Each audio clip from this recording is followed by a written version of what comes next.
അപ്പോൾ സുഹൃത്തുക്കളെ നമസ്കാരമുണ്ട്. ഇപ്പോൾ നമ്മുടെ നാട്ടിലെ നമ്മുടെ കൊച്ചു കേരളത്തിലെ എന്തൊക്കെയാണ് വേണ്ടതായിട്ടൊന്നും നടക്കുന്നില്ല, ഒക്കെ വേണ്ടാത്തതായിട്ടുള്ളതാണ്. എന്താണ് വേണ്ടാത്തത് ചോദിച്ചു കഴിഞ്ഞാൽ രാഷ്ട്രീയക്കാർക്കൊക്കെ വേണ്ടാത്തതാണ്. എന്താണ് വേണ്ടത് ചോദിച്ചു കഴിഞ്ഞാൽ ജനങ്ങൾക്കൊന്നും ഒന്നും കിട്ടുന്നില്ല. ഇപ്പോൾ നമ്മുടെ നവമാധ്യമങ്ങൾ പിന്നെ ചാനലുകാർ മൊത്തം ഈ രാഹുൽ മാങ്കൂട്ടം ലോകത്തില് പിന്നെ എന്താ പറയുക, പീഡിപ്പിക്കപ്പെട്ട പെണ്ണ് എന്ന് പറയുന്നുണ്ട്. അത് ജനങ്ങളാരും കണ്ടിട്ടില്ല ആ പെണ്ണിനെ. കാരണം ആദ്യത്തെ രാഹുൽ വിഷയത്തിൽ ഇവര് കെട്ടി ചമച്ചുണ്ടാക്കിയ കഥ പോലെ തന്നെയാണ് ഇപ്പോഴും ഈ രാഷ്ട്രീയത്തിൻ്റെ ഒരു അജണ്ട. കാരണം നമ്മൾ കുറച്ച് വർഷം മുന്നേ വേറൊരു ആളെ പറ്റി നമ്മൾ വേണ്ടാത്ത കേൾക്കണ്ടായി, സരിത ഉമ്മൻചാണ്ടി എന്നൊക്കെ പറഞ്ഞിട്ട്. അതിൽ ഒരുപാട് മനസ്സ് വേദനിച്ചിട്ട് അവസാനം പിന്നെ മുഖ്യമന്ത്രി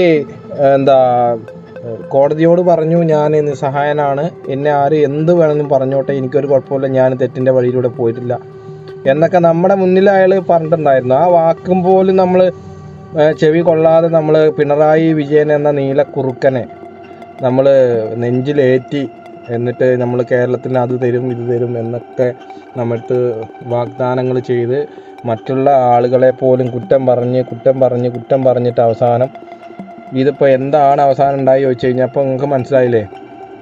നമ്മൾ അതിലിപ്പോൾ ഹിന്ദുക്കൾ എന്ന് പറയാനില്ല കേട്ടോ, നമ്മളൊക്കെ മനുഷ്യന്മാരാണ്. നമ്മൾ പല രീതിയിലും പറയുകയാണെങ്കിൽ അത് ചില ആൾക്കാർക്ക് പൊള്ളും.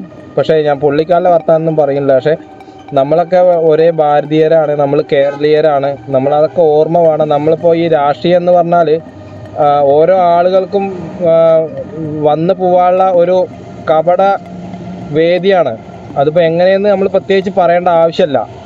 അതിൽ കൊല്ലും, അതിൽ ചിലപ്പോൾ കൊലയുണ്ടാവും, പല രീതിയിലും ഒക്കെ എന്താ പറയുക മാറ്റങ്ങൾ വരാം. അപ്പോൾ രാഷ്ട്രീയം എന്ന് പറഞ്ഞത് നിലനിൽപ്പല്ല. പ്രധാനമായിട്ടും നമ്മുടെ കേരളത്തിൻ്റെ പ്രധാന അജണ്ട ജോലി എന്ന് പറഞ്ഞത് രാഷ്ട്രീയം തന്നെയാണ്. രാഷ്ട്രീയം ഉണ്ടെങ്കിൽ ഇപ്പോൾ എന്തും നടക്കുകയുള്ളൂ.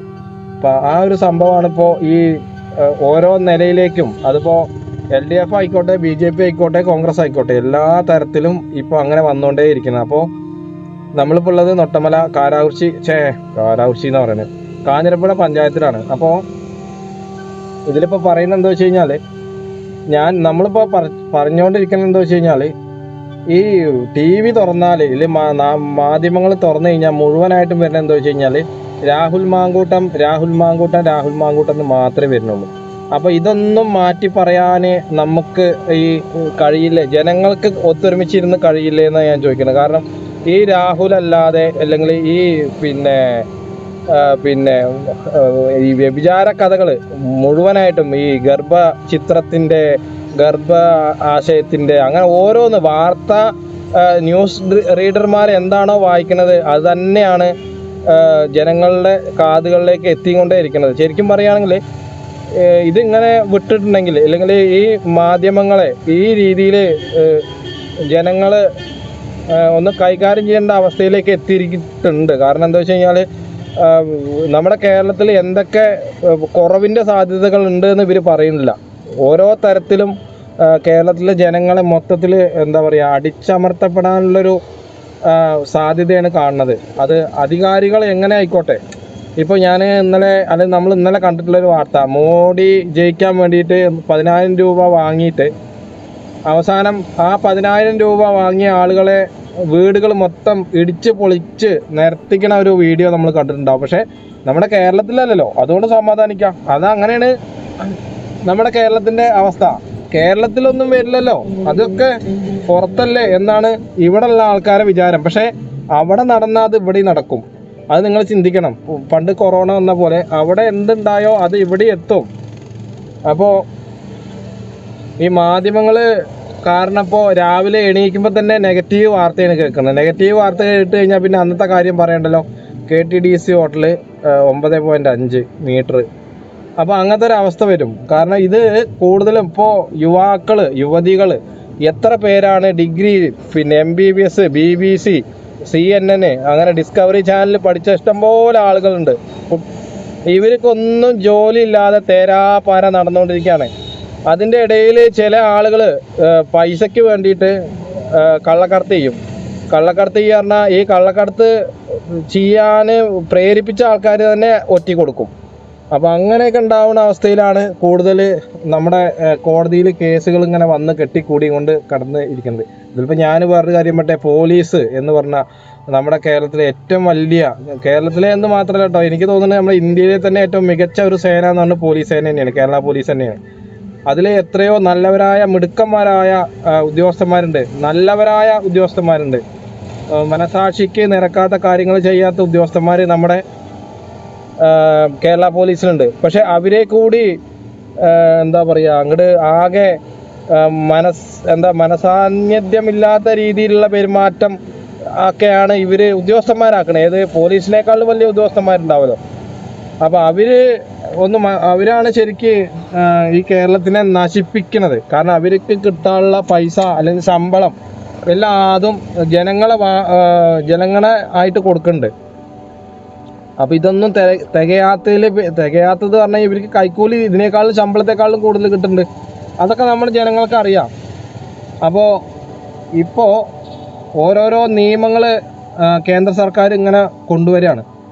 അവിടെ കിണറിന് പുതിയ കുടിശ്ശിക വരുന്നുണ്ട്, അങ്ങനെ ഓരോന്ന് വരും. അവസാനം നിങ്ങൾ ധരിക്കുന്ന അണ്ടർവെയറിൻ്റെ വലിപ്പം പോലും ഇനി കേന്ദ്ര സർക്കാരാവും പിന്നെ അത് നിർദ്ദേശിക്കുക. നിങ്ങൾ എത്ര അളവുള്ളിടണം, നിങ്ങൾ ഏതൊക്കെ ടൈറ്റാണ്, എങ്ങനെയാണ്. ഇതൊക്കെ ഞാൻ പറയുന്നത് എന്താ വെച്ച് കഴിഞ്ഞാൽ, നിങ്ങൾ പ്രതികരിച്ചിട്ടില്ലെങ്കിൽ, ജനങ്ങളുടെ പ്രതികരണം ഇല്ലെങ്കിൽ ഇവർ അതല്ല അതിൻ്റെ അപ്പുറം ചെയ്യും. അല്ലാതെ നിങ്ങൾക്ക് തോന്നുന്നുണ്ടോ? നിങ്ങളിപ്പോൾ പറഞ്ഞ പോലെ, അല്ലെങ്കിൽ നിങ്ങളിപ്പോൾ വിചാരിക്കുന്ന പോലെ ഇവിടെ ഒന്നും വരില്ല, അവിടെയല്ലേ അതെന്ന് നിങ്ങൾ വിചാരിക്കുകയും ചെയ്യരുത്. കാരണം നമ്മളിപ്പോൾ പുതിയൊരു പദ്ധതിയിൽ ഒപ്പിട്ടു, ഏത് PM ശ്രീ പദ്ധതി പറഞ്ഞത്. അതോടുകൂടി കേരള മുഖ്യമന്ത്രി എന്നുള്ള പദവി നഷ്ടപ്പെട്ടു. കാരണം ഇനി മുഴുവനും കേന്ദ്രത്തിലെ ആളുകളാണ് നമ്മുടെ കേരളത്തിലെ ആളുകളെ ജനജീവിതം പിന്നെ സന്തോഷകരമാക്കണോ ദുഃഖകരമാക്കണോ എന്നൊക്കെ. ഇപ്പോൾ സുരേഷ് ഗോപി മിനിഞ്ഞാന്ന് അല്ലെങ്കിൽ ഇന്നലെ അല്ലെങ്കിൽ പല വീഡിയോയിലും കണ്ടിട്ടുണ്ടാവും, പപ്പടം പൊട്ടിച്ചിട്ട് പിന്നെ എന്താണ് അതിൻ്റെ പൊട്ട് പിന്നെ മൂപ്പര് മാറ്റി വയ്ക്കുക. അതേപോലെ ഈ ജനങ്ങളിലേക്ക് ഇറങ്ങി ചെന്നിട്ട് അവരോട് ഇടപെടാൻ കഴിയാത്ത ഒരു MPയോ മന്ത്രിയോ ഒരു സാധാരണ ഒരു മെമ്പറോ ആയിക്കോട്ടെ, പക്ഷെ അവർക്ക് അതിന് യോഗ്യതയില്ല ശരിക്കും. അങ്ങനത്തെ ആൾക്കാരെയാണ് നമ്മുടെ ജനങ്ങൾ കൂടുതൽ കാണുക. അപ്പോൾ ഈ കാണാൻ നല്ല രീതിയിൽ പിന്നെ പെരുമാറാനും എല്ലാത്തിനും കഴിയണ ആളുകൾ നമ്മുടെ കൂടെ ഉണ്ടാകുമ്പോൾ നമ്മൾ എന്തിനാണ് ഈ തെറ്റായ ആൾക്കാരെ കൊണ്ടുപോകുന്നത്, അല്ലെങ്കിൽ നമ്മൾ എന്തിനാണ് തെറ്റായ മാർഗം നമ്മൾ സ്വീകരിക്കുന്നത് എന്നാണ് ഞാൻ ചോദിക്കുന്നത്. കാരണം നമുക്കൊക്കെ മനസമാധാനം എന്ന് പറഞ്ഞൊരു സംഭവമുണ്ട്. ആ മനസമാധാനം ഇല്ലെങ്കിൽ നമുക്ക് പിന്നെ ഒന്നും കിട്ടില്ല. നമ്മളൊക്കെ ചില ആൾക്കാർക്ക് ഒരു ഭാഗ്യമുണ്ട്, ചില ആൾക്കാർക്ക് മാത്രം. പക്ഷെ ഇപ്പോൾ ഉള്ള ആൾക്കാർക്ക് ഒരു ഭാഗ്യമില്ല. കാരണം നമ്മൾ കിടക്കയിൽ ചെന്നിട്ട് വെറുതെ ഒരു 2 മിനിറ്റോ 3 മിനിറ്റോ കിടന്നു കഴിഞ്ഞാൽ നമ്മളപ്പോൾ തന്നെ ഉറങ്ങണം. അതാണ് ഭാഗ്യം എന്ന് പറഞ്ഞത്. അത് ഇതിനു മുന്നേ ഞാൻ പറഞ്ഞതും നമുക്ക് അറിയാവുന്ന കാര്യം തന്നെയാണ്. പക്ഷെ ഈ ഉറക്കമില്ലായ്മയൊക്കെ കളഞ്ഞിട്ട് നമ്മൾ ഈ പിന്നെ ആവശ്യമില്ലാത്ത പരിപാടിക്ക് പോയിട്ട് എന്താണ് അങ്ങോട്ട് പ്രയോജനം? ഇവിടെ ജോലിയുടെ സാധ്യത വളരെ കമ്മിയായിക്കൊണ്ടിരിക്കുകയാണ്. ആളുകൾ പല രീതിയിലാണ് പെരുമാറുന്നത്. അതെന്താ വെച്ച് കഴിഞ്ഞാൽ, ഞാൻ ഇത്രയും നല്ല പഠിപ്പ് പഠിച്ചിട്ട് എനിക്ക് നല്ലൊരു ജീവിതം അല്ലെങ്കിൽ നല്ലൊരു ജോലി എനിക്ക് കിട്ടുന്നില്ലല്ലോ എന്നുള്ളൊരു കാഴ്ചപ്പാടാണ് പല ആളുകൾക്കും. അപ്പോൾ ആ ആളുകൾ എന്താ പറയുക, ഭയങ്കരമായിട്ട് പിന്നെ ഇമോഷണൽ ആവുകയാണ്. ആളുകൾ കുറ്റം പറയാണ്, നിനക്കോ ജോലി ആയില്ലേ, ഇതിപ്പോൾ ആദ്യം പെണ്ണ് കിട്ടിയില്ലേ എന്നാണ് ചോദിക്കുന്നത്. ഇപ്പോൾ പെണ്ണിനെ കിട്ടാനില്ലാത്തതുകൊണ്ട് ഇപ്പോൾ അവർ ചോദിക്കുന്ന ചോദ്യം എന്താ വെച്ച് കഴിഞ്ഞാൽ, ജോലിയൊന്നും ആയില്ലേ മോനെ, ജോലിയൊന്നും ആയില്ലേ മോളെ എന്നൊക്കെയാണ് ഇവർ ചോദിക്കുന്നത്. അപ്പോൾ അനാവശ്യപരമായിട്ടുള്ള തർക്കത്തിലേക്കും കൂടി അത് പോകാനുള്ള ചാൻസ് ഉണ്ട്. അപ്പോൾ ഇതൊന്നും ഈ അധികാരികൾ അറിയണില്ല. അവർ ഇന്ന് ഒരു വാർത്ത നമ്മൾ കണ്ടു, ബഹുമാനപ്പെട്ട പെടാത്ത മുഖ്യമന്ത്രി ഒരു കാറ് വാങ്ങിയിരുന്നു. 1,10,00,000 രൂപയുടെ കാറാണ് അത്രേ വാങ്ങിയത്. ഈ 1,10,00,000 രൂപ എന്ന് പറഞ്ഞു കഴിഞ്ഞാൽ ഏകദേശം നമുക്കറിയാം നമ്മുടെ കേരളത്തിലെ ജനങ്ങൾ ഏത് തരത്തിലാണ് ജീവിക്കണമെന്നുള്ളത്. അപ്പോൾ ഇവർക്ക് ഈ ജനങ്ങളുടെ ജീവിതം അറിയാൻ കഴിയാത്ത അധികാരികളാണെങ്കിൽ ഇവർ പിന്നെ വരുമ്പോൾ എന്ത് വികസനമാണ് കൊണ്ടുവരിക? ഇവർ അവിടെ വികസിപ്പിക്കും, ഇവിടെ വികസിപ്പിക്കും. അങ്ങനെ ഞങ്ങൾ കാണുന്ന സ്ഥലത്തും ഇനിയിപ്പോൾ ജനങ്ങൾക്ക് എന്താണോ വേണ്ടത് ആ രീതിയിലുള്ള വികസനം മുഴുവനായിട്ട് ഞങ്ങൾ കൊണ്ടുവരാം, നിങ്ങൾ ഞങ്ങളെ വിജയിപ്പിക്കുമെന്ന് പറയുന്നുണ്ട് LDF സർക്കാരും.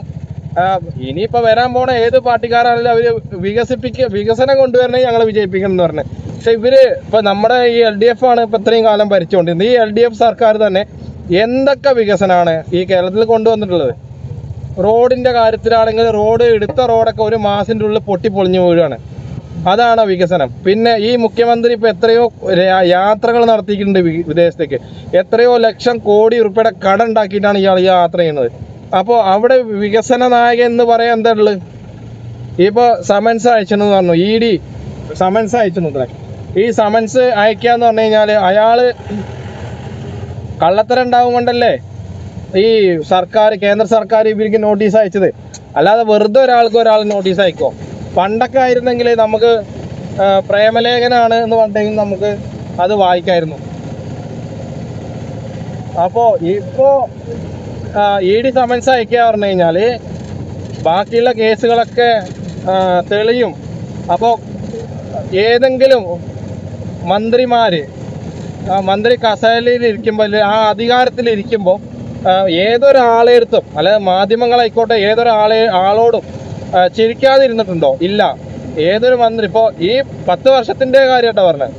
പക്ഷേ ഈ 10 വർഷത്തിനുള്ളിൽ പിണറായി വിജയൻ ചിരിക്കുന്നത് നിങ്ങൾ കണ്ടിട്ടുണ്ടോ? ഒരിക്കലുമില്ല. ചിരിക്കുകയാണെങ്കിൽ പോലും അതിൻ്റെ ഉള്ളിൽ ഒരു വഞ്ചന ഉണ്ട്. വഞ്ചന ഇല്ലാത്ത ചിരി ഇയാൾ ചിരിച്ചിട്ടില്ല.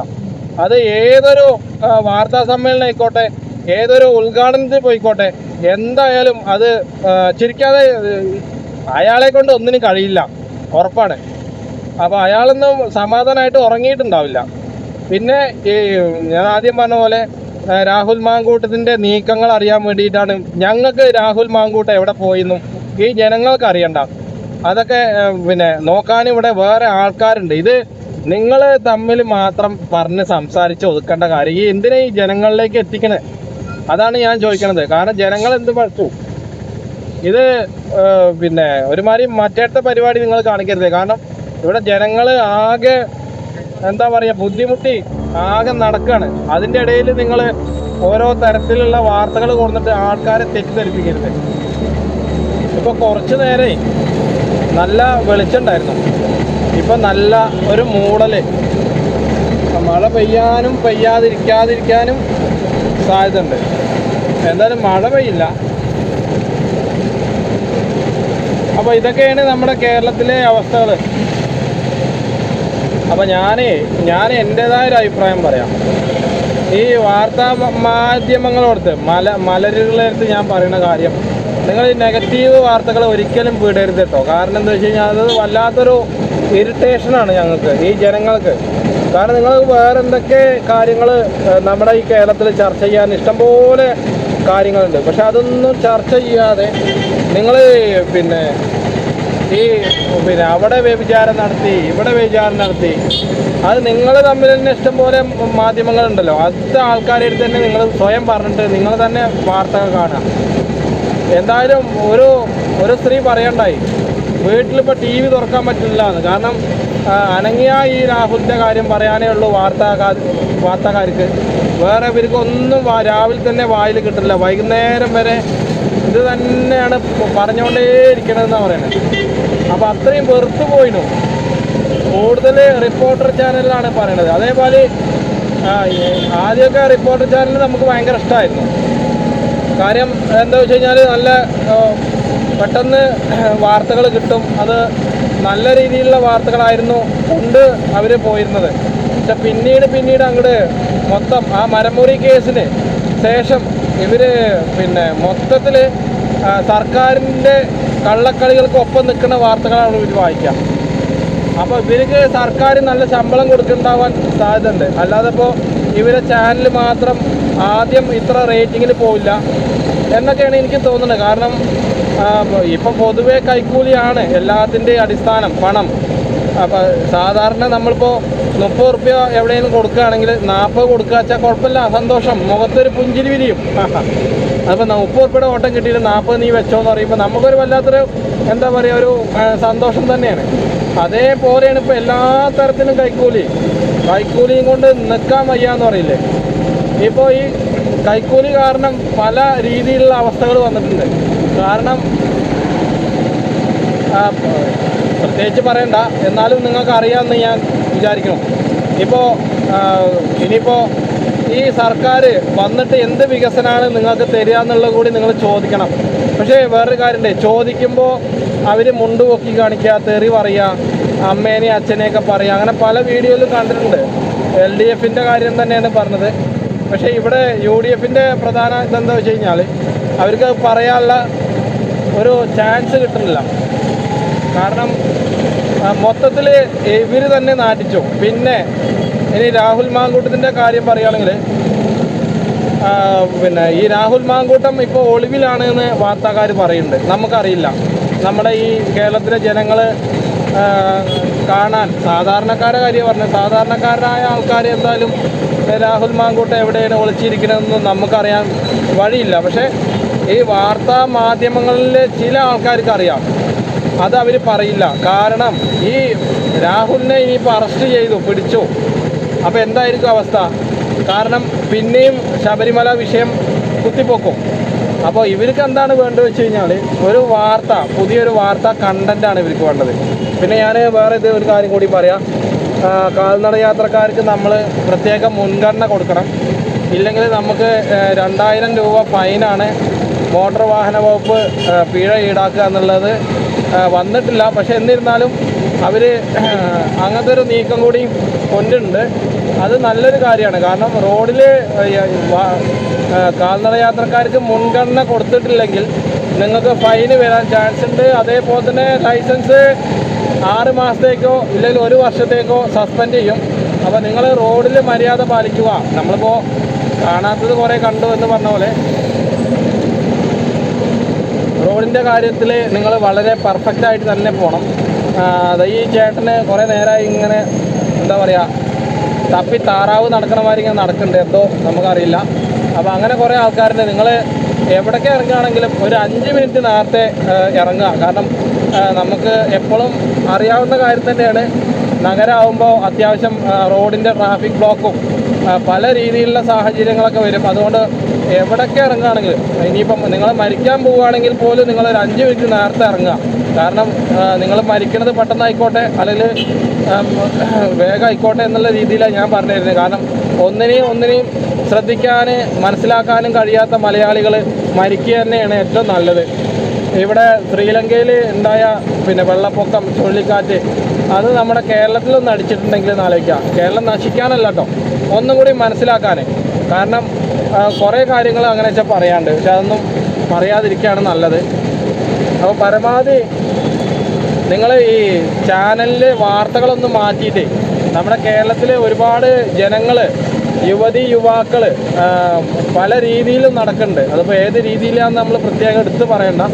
അപ്പോൾ ആ രീതിയിൽ നടക്കുമ്പോൾ അവർക്ക് വേണ്ട ജോലിയുടെ സാധ്യതകൾ, ഇവിടെ എന്തൊക്കെയാണ് കേരളത്തിൽ വേണ്ടത്, കേരളത്തിൽ എന്തൊക്കെ വരണം, ഇവിടെ ഒരുപാട് കാര്യങ്ങൾ ഇനിയും നടപ്പാക്കാണ്ട്. ടൂറിസത്തിൻ്റെ കാര്യങ്ങൾ ആണെങ്കിൽ ഈ ടൂറിസം മന്ത്രിനെയൊക്കെ എന്തിനാണ് വെച്ചെന്ന് വെച്ച് കഴിഞ്ഞാൽ വെറുതെ ജനങ്ങളുടെ കാശ് തിന്ന് മുടിക്കാനല്ലാതെ ഇയാൾ അതിന് പണിയെടുക്കുന്നുണ്ടോ എന്നാണ് അറിയാത്തത്. അപ്പോൾ നമ്മുടെ മുന്നിൽ ഒരു മെഴ്സഡീസ് ബെൻസിൻ്റെ വണ്ടി, അത്യാവശ്യം വില കൂടിയ വണ്ടിയാണ്. അപ്പോൾ ആ വണ്ടിക്ക് ഒടിയില്ല തോന്നുന്നുണ്ട്, അല്ലെങ്കിൽ അതിൻ്റെ ഡ്രൈവർക്ക് അറിയണ്ടാവില്ല ഈ വണ്ടിയുടെ ഒരു നീളം വീതി. അപ്പോൾ ഇങ്ങനെയുള്ള ആൾക്കാരൊക്കെ റോഡിൽ ഇറങ്ങിക്കഴിഞ്ഞാൽ ബ്ലോക്കിൻ്റെ സമയം കൂടും. അതാണ് ഞാൻ ആദ്യം പറഞ്ഞത്, ഒരു 5 മിനിറ്റ് നേരത്തെ ഇറങ്ങാന്നുള്ളത്. ഇനിയിപ്പോൾ ഇവിടുന്ന് അങ്ങോട്ട് അത് വരെ ഇതേപോലുള്ള അവസ്ഥകളാവും. ഓരോരുത്തരും മുന്നിൽ കയറ്റിയിട്ടുണ്ട് കൊല്ലും ഇവർ. ഞാൻ വേറെന്ന് പറയട്ടെ, ഈ റോഡിൽ നമ്മൾ ലൈൻ ട്രാഫിക്ക് കറക്റ്റായിട്ട് വണ്ടി നിർത്തുകയാണെങ്കിൽ നമുക്ക് കുറച്ച് സമാധാനം ഉണ്ടാവും. അല്ലെങ്കിൽ എന്താ വെച്ച് കഴിഞ്ഞാൽ നമ്മളെ അച്ഛൻ്റെ അല്ലെങ്കിൽ നമ്മുടെ അച്ഛൻ്റെ അബിയുടെ അച്ഛൻ്റെ, അങ്ങനെയുള്ള ആളുകളെയൊക്കെ നമ്മൾ ചിലപ്പോൾ അറിയാതെ ഓർത്തു പോകും. അപ്പോൾ അതൊക്കെ നിങ്ങൾ പരമാവധി ശ്രദ്ധിക്കാൻ ശ്രമിക്കുക.